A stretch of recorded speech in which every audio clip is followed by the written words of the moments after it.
Hello and welcome to TVJ's Final Whistle. I'm Simon Preston and I'm joined alongside our junior analyst Liam Henriquez. Today we're going to look at all the action from the 2018 FIFA World Cup. 3 games, 6 goals, 1 upset. We're going to get down to that quite shortly. Liam, let's start with the first game. Firstly, how are you doing? We have a big encounter. Denmark and Australia, 1-1. Surprised by that scoreline? No, to be honest, yeah, Australia needed the draw, so obviously Denmark got the early goal with a wonder strike from Eriksson, and then Australia realized, all right, if the scoreline remains this way, we're out, so we have to score a goal. And then they got their goal with a penalty, with another VAR decision penalty, and Jedinak scored it again, so kind of 2 identical goals, and they got it. And then after that, they were more pressing because they had to. They didn't need the win, but they would favour a win because with a draw, it's kind of... And Denmark realised, all right, a draw will be huge. That'll take us to 4 points in 2 games. So Denmark kind of sat back and hoped for the draw. Australia pressed and really wanted the win. And Denmark got what they wanted. Australia didn't get what they want, but they can work with it. Yeah, they're still not out of the mix, the Socceroos, so they have to go and beat Peru in their last game to stand a chance of going to the round of 16, the first time since 2006. Were you surprised not to see Tim Cahill for the Australians? Well, yeah, I guess, I think the manager has a reason, to be honest. He's a very experienced manager. I think Cahill's 38. That's very old. But I think he'll give him a chance against Peru. I think he has to give him a chance. That's why including him in the squad. One player I was very impressed of, the 19-year-old, or is it 17? 19-year-old Daniel Arzani, yes. the Australian midfielder. He came on and he brought life to Australia.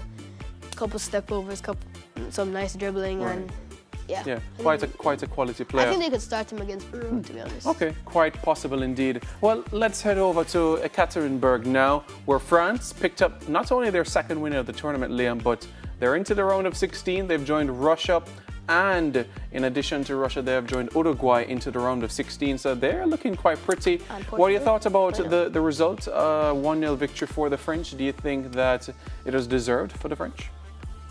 The result? Yeah.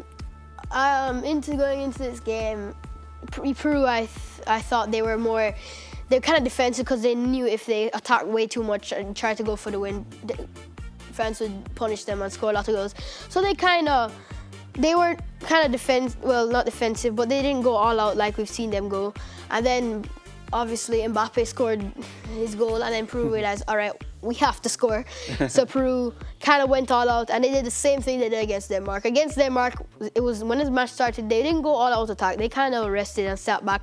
But when Denmark scored their goal, they went all out, and it wasn't enough time and didn't score. And then even against France, when you're 1-0 down, when you're 1-0 down, try to go and score against France. France are not going to let you do that. So France just held a good defense. I mean, their first 2 games of the World Cup haven't been convincing, but you can't judge them on that. Right, for the French, Kylian Mbappe scoring his first World Cup goal. France into the round of 16 as well. An improvement from the performance against Australia, you would say? I think it was pretty similar in the sense that actually, I think that if it was 0-0 the whole game, France would have shown more attacking and would have shown much more attacking and nice football. But the fact that they were 1-0 up, they just kind of defense. So I don't think the French didn't show their best potential in that game. They kind of sat back defensively. But I think it was pretty equal with the Australia performance. All right, well now Peru joins the likes of Egypt, Saudi Arabia and Morocco, who have been eliminated from the World Cup. They still have another game to go, but they have no chance of advancing to the round of 16. Now let's get on to the game where Liam has a lot to talk about. As you can see by his jersey, he's wearing an Argentina jersey and he's an Argentine fan. Liam, this is yours. Argentina's first loss in the group stages of the World Cup since 2002 when they lost to England 1-0. You must be disappointed. Yes. Lost for words. I'm going to blame this one on Sampaoli. Reason being, the head coach of Argentina, because first of all, he left off experience and quality on the bench. He put them on the bench. Biglia, Banega, Dybala, Higuain, Di Maria. 5 of those players were on the bench. That's Rojo. They were all on the bench. Their experience, and he had his trust in some youngsters, and then we showed in the there were lots of mistakes by Argentina. This Croatian side could have won 6. Yeah. They just didn't take. There were a lot of mistakes, and that's the problem. I found that they gave away the ball a lot in midfield, and Big Leo and Banega, 2 very good midfielders. If they were on the pitch, I don't think that would have happened. So I think it's Sampoli's fault. He trusted youngsters and left off experience and quality. Also, the fact that he played Messi in a central role. The fact that's why Messi didn't do that good, because Messi wasn't getting the ball. But people are going to blame Messi, but every single time Messi got the ball, he did something good with it. He didn't get the ball enough. And that's the thing. If you play more wider, he would have got the ball more. The time you play him central, no one was supporting him. All you have to do is pass the ball to Messi and he'll do something with it. So that's simple. Every single time he got the ball, he did something decent with it. So I don't think this is Messi's part to blame. Still think that Argentina can come out of the group. They have Nigeria to play, so that is definitely a must-win game. Yeah, I mean, for sure, if they beat Nigeria, they should go through. Reason being is because looking to the Iceland-Nigeria game tomorrow, they're 2 equal sides, so I'm going to predict from now a 1-1 draw. Yeah. So if they draw, that will bring them up to 2 points. Yeah.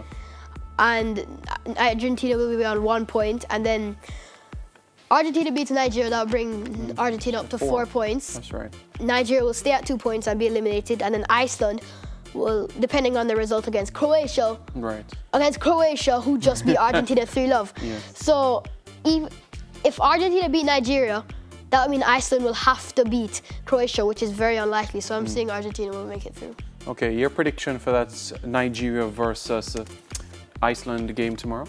Oh, 1-1. 1-1, and Brazil versus Costa Rica early in the morning. Brazil versus Costa Rica, 5-time champions coming against Los Ticos, went to the quarterfinals the last World Cup. To Costa Rica? Yeah. I think 3-0 to Brazil. Costa Rica, I didn't like how they played against Serbia. I didn't stay on Brazil. And finally, Switzerland versus Serbia, the derby of the 2 tallest teams in the competition, or I should say 2 of the tallest teams in the competition. Your prediction for that game? 2-1 to Switzerland. I think Switzerland's result against Brazil impressed me, and Serbia, I think Switzerland have more experience. Experience will bring them 2-1 against Serbia. Well, there you have it. That's final whistle for today. Stay tuned for tomorrow's edition, where we recap all the day's action from the 2018 FIFA World Cup. I'm Simon Preston, and I was joined alongside Liam Henriquez. Have a pleasant evening.